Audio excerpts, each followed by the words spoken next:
Bonjour à tous et bienvenue dans ce nouveau format, bah oui, il faut bien s'adapter, que je vais subtilement appeler il n'y a pas que l'Amiga dans la vie, puisque là, j'ai pas trop à vous parler de rétro gaming ou de réparation. Donc on va essayer de meubler la chaîne d'une manière un petit peu différente, et puis créer un peu de contenu, si jamais ça peut vous occuper 5 minutes. En tout cas, moi, ça me permet de faire quelque chose. Alors, moi, je n'aime pas que l'Amiga, j'aime beaucoup de choses en général. Donc, tout simplement, je vais faire des petites vidéos pour vous présenter un petit peu en vrac, parce que c'est complètement en vrac, ce qui m'intéresse, ce qui me passionne, ou ce qui suscite un certain intérêt chez moi. Donc, pour commencer la première vidéo, en fait, il y a quelques mois maintenant, on m'a offert ceci.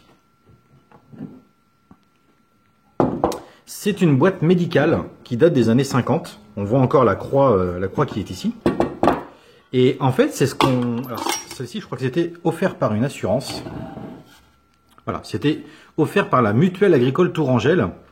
Donc là, j'ai pas la date, mais on est à peu près dans les années 50.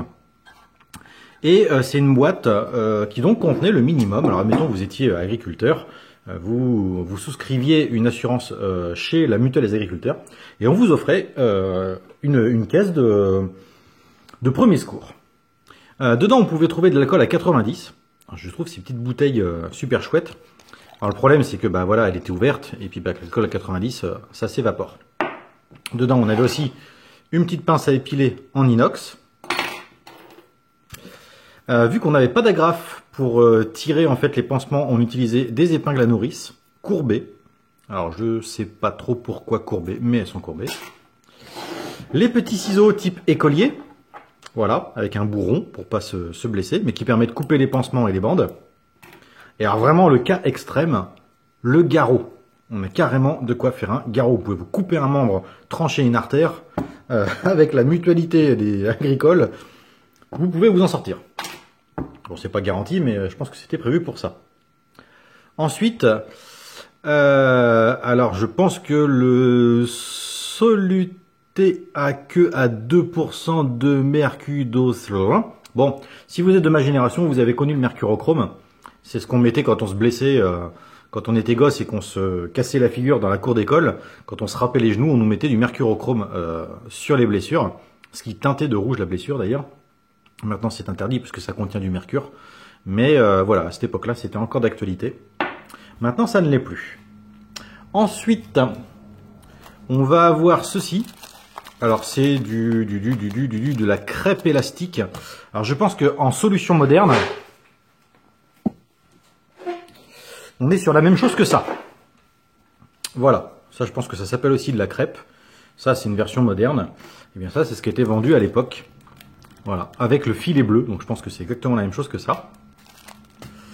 On avait, je crois que c'est de la gaz. Bon ça la gaz tout le monde sait ce que c'est. Je trouve que c'est chouette en fait, ça fait vraiment penser à BioShock en fait, tous ces petits trucs, ces petits packs avec les écritures bien vintage. Donc j'en ai quelques-uns. Je précise que cette boîte en fait n'était pas complète quand on me l'a donnée. Donc toujours de la gaz, gaz hydrophile purifié. Et là c'est que de la gaz hydrophile, alors je ne connais pas la différence. Hop. Du pansement de secours. Alors, j'en ai un qui est à moitié ouvert, je crois. Hop. Non, c'est pas celui-là. En fait, ça fait un pansement, mais ça ressemble plus à du coton, en fait. Ça ressemble un peu à du rubis coton. Donc voilà, un petit peu comme du coton en vrac. Par contre, c'est très épais, c'est très dense. Donc je pense que ça servait probablement à faire des pansements d'urgence. On n'avait pas de l'urgot dans l'air. Il fallait se contenter de ça. Et encore une fois, on a de la gaz hydrophile purifiée. Voilà, donc c'est des bandes de gaz classiques. Voilà, donc ça c'est une boîte qu'on m'a offert, mais qui avait déjà été utilisée, qui était entamée. Par contre, la même semaine, on m'a offert celle-ci. Donc qui est en meilleur état, puisqu'on voit qu'il y a vraiment écrit boîte de secours. On est sur une peinture martelée, qui est encore en très bon état. Le joint est encore présent, et là, c'est là où ça devient super intéressant, c'est qu'à l'intérieur, Vous avez le nom de la pharmacie. Quand on voit le numéro de téléphone, hein, on voit que ça date quand même. Et on est sur mai 1959 à Limoges. Et on a tout le descriptif de ce qui est contenu dans cette pharma en fait. Je vois même qu'elle est marquée de septembre 66. On peut voir qu'il y a de l'alcool à 95 degrés. Alors qu'en général, maintenant, on va trouver de l'alcool à 70 plutôt. Donc du mercurochrome, c'est du mercurochrome, détergent antiseptique, de la poudre cicatrisante. Alors là, je ne sais pas ce que c'est, mais on va voir ça tout de suite. Pommade lignocaine, je ne sais pas ce que c'est. Pommade cicatrisante, je ne sais pas ce que c'est. De la ouate, je vois ce que c'est. Des comprimés d'aspirine, ok. De la bande de gaz, ok. De la bande de crêpe, on a vu ce que c'était tout à l'heure. Du coton hydrophile, on a vu ce que c'était. Compresse gaz, sparadrap, pansement auto-adhésif, pansement individuel. Paire de ciseaux inox. 2 doigtiers peau. Et un garrot caoutchouc en bois de plastique. Hop. Alors là, par contre, cette fois, j'y fais gaffe, je ne vais pas ouvrir les sachets parce que celle-ci est vraiment toute d'origine et rien n'a été ouvert. Donc là, on a les compresses stériles en 20 par 20, donc ça, c'est quelque chose qu'on trouve encore de nos jours, qui est encore scellé, n'a jamais été ouvert. On va avoir les fameux petits ciseaux, voilà, qui sont les mêmes que ceux de l'autre caisse, mais avec un petit étui.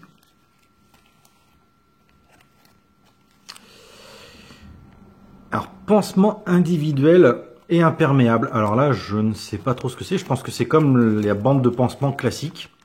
Mais je pense que pour l'époque, le fait que ce soit imperméable, bah, c'était quelque chose qu'il fallait signaler. Ça ne devait pas être courant. Donc stériplastique, encore une fois. On va avoir, ça va être de la crêpe. De la poudre antiseptique. Alors là, la poudre est encore présente.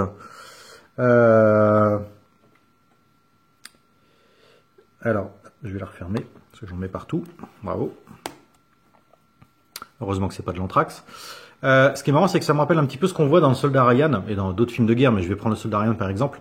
En fait, il y a un moment donné où il y a un... je crois que c'est le médecin qui est blessé quand ils vont essayer de neutraliser la MG42 dans le champ où il y a toutes les vaches qui sont mortes. Et en fait, il est blessé au foie, et au moment où ils ouvrent en fait son treillis, ils lui mettent de la poudre. Alors, est-ce que c'est ce genre de poudre, des poudres antiseptiques, ou est-ce que c'est de enfin, du coagulant, je sais pas. Mais ça me rappelle cette poudre, en fait. On va avoir le garrot, donc le même qu'on a vu tout à l'heure. Mais là, il n'est pas en vrac, il est dans sa petite boîte. Pareil, il n'a jamais été ouvert. De la bande étirable. Donc, en fait, c'est la même chose que le coton crêpe. Alors là, par contre, le liquide est encore présent. Donc ça, c'est du mercurochrome. Voilà. Ça, c'est ce qu'on mettait sur nos blessures quand on était jeune pour cicatriser et, je pense, désinfecter. Je suppose. Je ne connais pas exactement la fonction du mercurochrome. Celle-ci est vide. Ça, c'était de l'alcool à 95. Bon, l'avantage, c'est que si on veut la recompléter comme à l'époque, il suffit de prendre une seringue, réinjecter de l'alcool à 90, ce que je ferai peut-être un jour, histoire de la voir complète. Et du détergent antiseptique. Alors là, détergent antiseptique. Ça pourrait être de la javel, parce qu'il y a eu une période où la javel était utilisée pour désinfecter. Péloplast. Alors ça, j'en ai déjà vu quand j'étais petit, et ben c'était le sparadrap.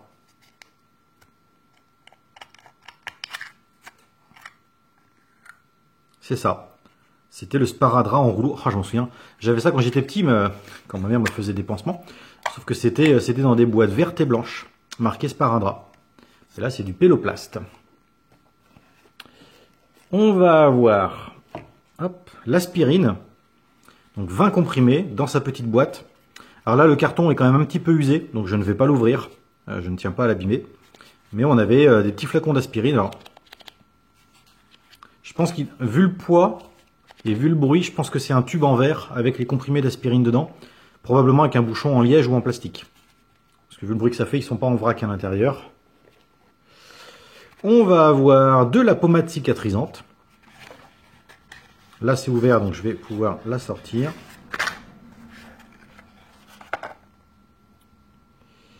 Et c'est de la pommade cicatrisante. plaies et brûlures. Je pense qu'on est sur un équivalent de la biafine. Puisque la biafine est utilisée pour les brûlures, mais est aussi une très très bonne crème cicatrisante. J'en sais quelque chose avec le nombre de fois où je me suis ouvert les mains.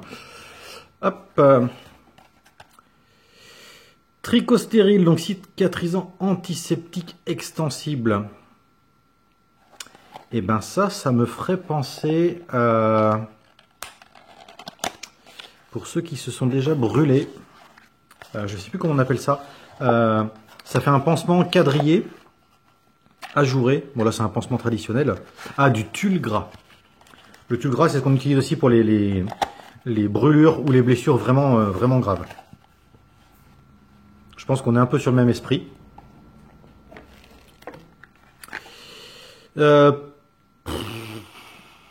Pommade résolutive. Alors est-ce que ça va être la même pommade que tout à l'heure? Non. Celle-là elle a été utilisée par contre.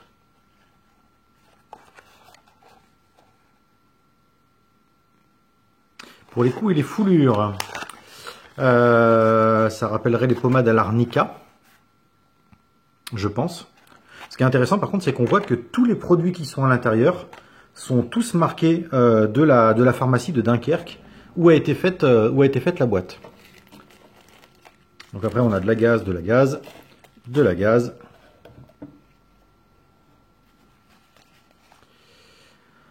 Alors de la ouate hémostatique, donc je suppose que ça c'est les pansements anti-hémorragiques.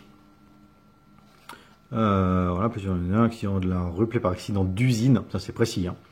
Brûlure saignante, petite hémorragie, saignement de nez, chirurgie dentaire, et en général blessure saignante.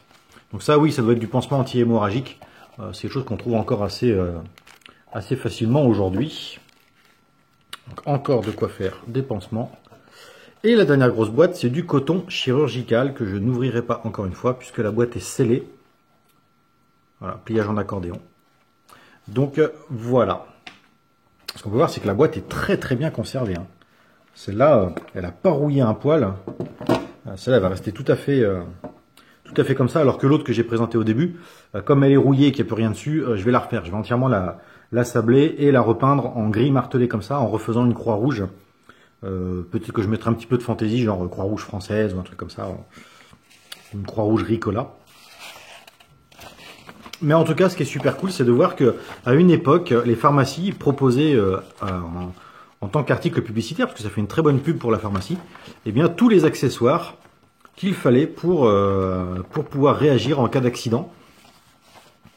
Je trouve que c'est quelque chose qui n'existe plus trop à notre époque, où on essaie de moins responsabiliser les gens de façon à ce qu'ils soient dépendants des médecins ou des pharmaciens. Alors, je dis pas qu'il faut tout faire soi-même, hein, l'automédication, c'est pas non plus ce qu'il y a de plus efficace, mais enfin ça permettait quand même d'agir dans les premiers soins et dans les premières minutes de manière efficace. Voilà, fin de cette première vidéo sur il n'y a pas que l'Amiga dans la vie. J'ai plein d'autres choses à vous présenter. Je ferai peut-être pas une vidéo par jour, mais je vais essayer d'en faire au moins une ou deux par semaine. Au moins ça permettra de mettre un peu d'activité sur la chaîne et puis de vous faire passer le temps. Je vous remercie d'avoir regardé cette vidéo et je vous dis à très bientôt.